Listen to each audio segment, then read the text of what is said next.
فرمائیے. السلام علیکم. وعلیکم میرا السلام. نام رضا ہے اور میں غیر احمدی ہوں. جی ابھی بھائی صاحب نے تھوڑا سا ذکر کیا تھا کہ آپ نے روشنی کی سپیڈ میں حضرت عیسیٰ علیہ السلام کے سفر کا ذکر کیا کہ 10 ارب سال میں وہ ٹھیک ہے. ابھی واپس آ رہے ہیں. اسی روز میں پوچھنا چاہتا ہوں کہ آپ کے خیال میں شب معراج کا واقعہ غلط ہے کیا؟ شب معراج کا واقعہ جو ہے اگر یہ مراد ہے کہ رسول اللہ علیہ وسلم نے جسمانی طور پر سفر کیا تھا جی تو بالکل غلط ہے. قرآن کے مخالف ہے اور حدیث کے مخالف ہے, اور مولویوں نے فرضی قصہ گھڑا ہوا ہے اور رسول اللہ علیہ وسلم کی گستاخی ہے. میں ثابت کرتا ہوں آپ پر, اس لیے کہ آپ لوگوں نے بچپن سے تماشوں کی مذہب میں آنکھیں کھولی ہیں اور مولویوں نے تماشوں میں ہی آپ کو بڑا کیا ہوا ہے, اور قرآنی حقائق پر نظر ہی نہیں پڑی آپ کی کبھی. قرآن کریم نے اس معراج کا ذکر کرتے ہوئے فرمایا کہ ما کذب الفؤاد ما رأى, دل نے جو دیکھا تھا وہ جھوٹ نہیں بولا. تو آنکھ کا دیکھنا اور ہے, دل کا دیکھنا اور ہے, اور 100% ثابت ہے قرآن کریم سے کہ یہ ظاہری واقعہ نہیں ہے. اس کی وجہ یہ ہے کہ جہاں جا کے رسول اللہ صلی اللہ علیہ وسلم ٹھہرے ہیں وہاں ایک بیری اگی ہوئی تھی نا, ہے نا, سدرۃ المنتہا. تو آپ ذرا سا غور کر کے دیکھیں کہ وہ اکیلی بیری اس حد پر کیا کر رہی ہے, فضا میں اگی ہوئی. سوری, اس سے پہلے ایک سوال صحابہ کرام نے کیا کہ ان کا سفر جو کسی ایسی گھوڑے سواری پہ تھا جو جہاں تک نظر میں آتا ہوں اس طرف, پہلے میری بات سن لیں غور سے. یہ آپ کو سمجھانے کی خاطر بات کر رہا ہوں, آپ اس بات کو بھی سن لیں, پھر مولویوں سے دوبارہ جتنی دفعہ مرضی سن لیں. اگر آپ خدا کا خوف کر کے فیصلہ کریں گے تو آپ لازماً مانیں گے کہ میں درست کہہ رہا ہوں. قرآن کا حوالہ دے رہا ہوں, پہلے غور سے سنیں. قرآن کریم نے فرمایا ہے کہ پھر سدرۃ المنتہا پر آپ کی خدا سے ملاقات ہوئی. ٹھیک ہے نا. وہ بیری اس سرحد پر پہنچی ہوئی تھی اور جبرائیل اس سے پہلے رک گئے تھے. تو وہ بیری رسول اللہ صلی اللہ علیہ وسلم سے بھی آگے وہاں کھڑی تھی. کیا آپ عقلاً سوچ سکتے ہیں کہ اس کائنات کے کنارے پر ایک بیری پڑی ہوئی ہے, لگی ہوئی ہے, اور اس سے پرے خدا بیٹھا ہوا ہے؟ یہ عقل کے خلاف ہے. اگر یہ آپ بات مان لیں گے تو خدا ہی ہاتھ سے جائے گا, کیونکہ خدا جسمانی نہیں ہے. اگر جسمانی ہو تو پھر وہ اس سے پرے بیٹھا ہوا ہوگا. اور رسول اللہ صلی اللہ علیہ وسلم سے روز جو کلام کرتا تھا اور ہر وقت کہتا تھا میں تیرے ساتھ ہوں, وہ کون تھا پھر؟ اور وہ کون تھا جس نے کہا اسرا بعبدہ لیلا من المسجد الحرام الی المسجد الاقصی, کہ وہ خدا جو تو اس کو ساتھ لے کر چلا ہے محمد رسول اللہ کو. تو وہ خدا تو ہر وقت ساتھ تھا. تو اس لیے ظاہری معنی کرنا انتہائی عقل کے خلاف بات ہے, اور قرآن اس کو قبول کر ہی نہیں سکتا, کیونکہ اس کا مطلب یہ ہے کہ جہاں رسول اللہ صلی اللہ علیہ وسلم تھے وہاں خدا نہیں تھا, اور وہاں بیٹھا ہوا تھا جہاں بیری اگی ہوئی ہے, اور بیری آپ سے بھی آگے تھی. اور مخلوق میں سے ایک چیز بیری ہے جو نعوذ باللہ کائنات کے مقصد اعلیٰ محمد رسول اللہ سے بھی آگے بیٹھی ہوئی ہے وہاں. اگر آپ اس کو اس طرح ظاہر پر محمول کرتے ہیں تو دین دنیا کا کچھ بھی باقی نہیں رہتا. اور اگر آپ اس کا معنی پڑھنا شروع کریں تو حدیثوں میں اس کے معنوں کی وضاحت موجود ہے.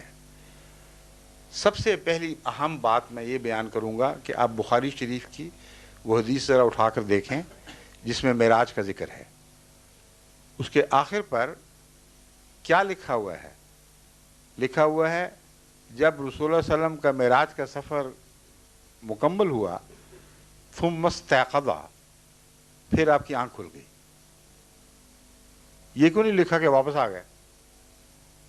صاف پتہ لگتا ہے کہ کشف ہے یہ, کیونکہ یہ تو عجیب بات ہے کہ سفر پہ جسم روانہ ہوا ہو اور واپسی پہ آنکھ کھلے. تو صاف لگ رہا ہے کہ قرآن کریم نے جس کشف کا ذکر فرمایا ہے وہ روحانی کشف ہے. چنانچہ ما کذب الفؤاد ما رأى ایک فیصلہ کن آیت ہے کہ دل نے جو دیکھا جھوٹ نہیں بولا.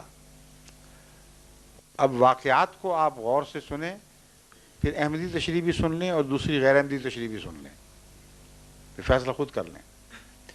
ہمارے نزدیک کائنات کا خدا کسی ایک سمت میں نہیں ہے. قرآن فرماتا ہے فَأَيْنَمَا تَوَلُّوا فَثَمَّ وَجْهُ اللَّهِ، تم جس طرف بھی منہ کرو گے وہیں اسی طرف خدا ہے. تو یکجہتی خدا صرف مولوی کے دماغ کا خدا ہے. قرآن کا خدا ہر سمت میں ہے، اور اس مضمون کی آیات اور بھی ہیں اور کثرت سے ہیں جو بتاتے ہیں کہ ہر جگہ ہر وقت ہمہ طرف خدا موجود ہے، اور اس کے وجود سے کوئی جگہ خالی نہیں.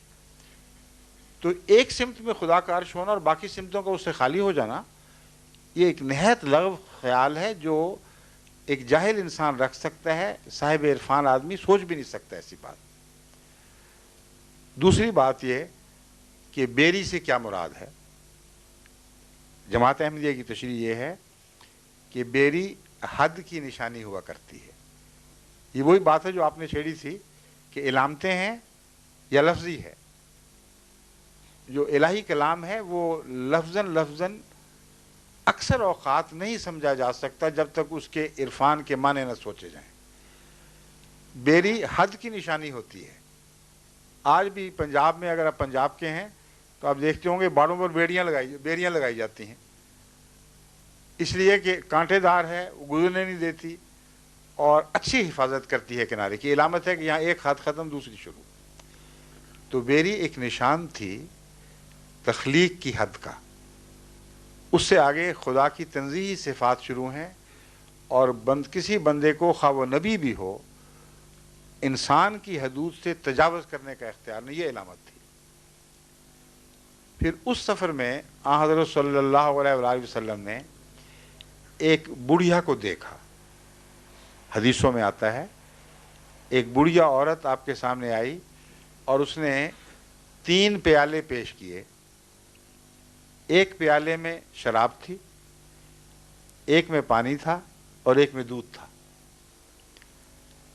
اور آپ نے جو دودھ تھا اس کو قبول فرما لیا اور شراب اور پانی کو رد کر دیا. جبرائیل جو ساتھ تھے انہوں نے کہا آپ نے بالکل ٹھیک کیا ہے. اور یہ جو عورت ہے بڑھیا، یہ دنیا ہے جو بڑھیا بن کر آپ کو دکھائی دی ہے. کیونکہ قدیم کی چیز جو ہمیشہ سے چلی آ رہی ہو، بظاہر اربوں سال سے آ رہی ہے، اس کو آپ بڑھیا ہی بتائیں گے نا. تو جس طرح کہانیوں میں ایک علامت ہوتی ہے، اس طرح یہ بڑھیا دنیا کی مثال تھی. اگر آپ لفظی مانیں گے اور اصرار کریں گے تو مطلب یہ ہے کہ اس وقت ساری دنیا سمٹ کر ایک بڈھی بن گئی تھی. کوئی دنیا کا معقول آدمی ایک لمحہ کے لیے بھی اس کو نہیں مانے گا. یہ مولوی بھی نہیں مانتے کہ ایک وقت میں جس وقت معراج تھا نیچے کچھ بھی نہیں تھا، وہ سارے سمٹا کے ایک بڑھیا بن چکے تھے.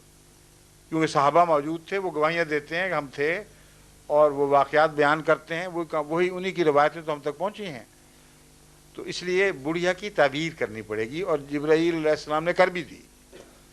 آپ نے فرمایا یہ دنیا ہے، یہ تیری آزمائش کے لیے آئی تھی. اب آزمائش میں کیا چیزیں تھیں؟ 3: ایک دودھ، ایک شراب، ایک پانی. اب آپ دیکھیں کہ پانی زندگی کے لیے ضروری ہے نا؟ ضروری. زندگی کو قائم رکھنے کے لیے پانی ضروری ہے، مگر پانی توانائی نہیں پیدا کرتا. اس کے لیے خوراک چاہیے. پانی پی پی کے ایک آدمی برا حال کر لے، جب تک بھوک نہیں مٹے گی پانی اس کی زندگی کو لمبا تو کر دے گا مگر طاقت نہیں دے سکتا.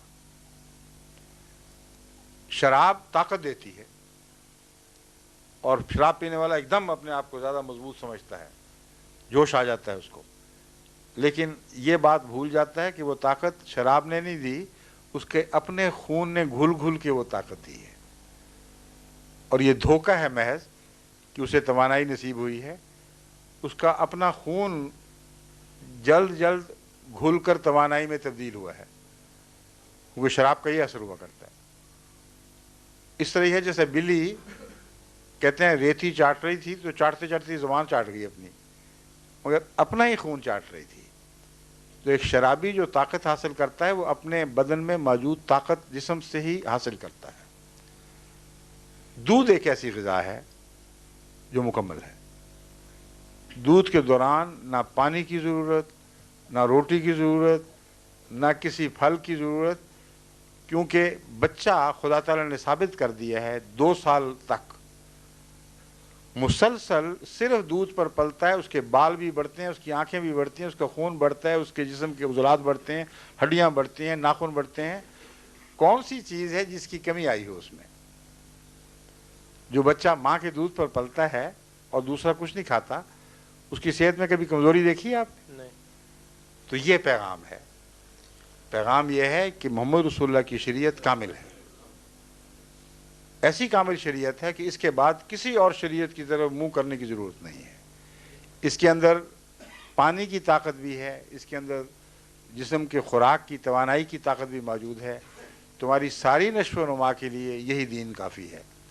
تو ہم جو معنی کرتے ہیں، ہم تو رسول اللہ علیہ وسلم کی شان کو اب ان معنوں میں اور بڑھتا ہوا دیکھتے ہیں۔ جو لغو تماشے ڈھونڈنا چاہتے ہیں وہ یہی سمجھیں گے کہ ایک بڑھیا آئی اور اس نے یہ پیش کیا اور پھر بڑھیا چلی گئی، اس میں کیا فائدہ ہوا؟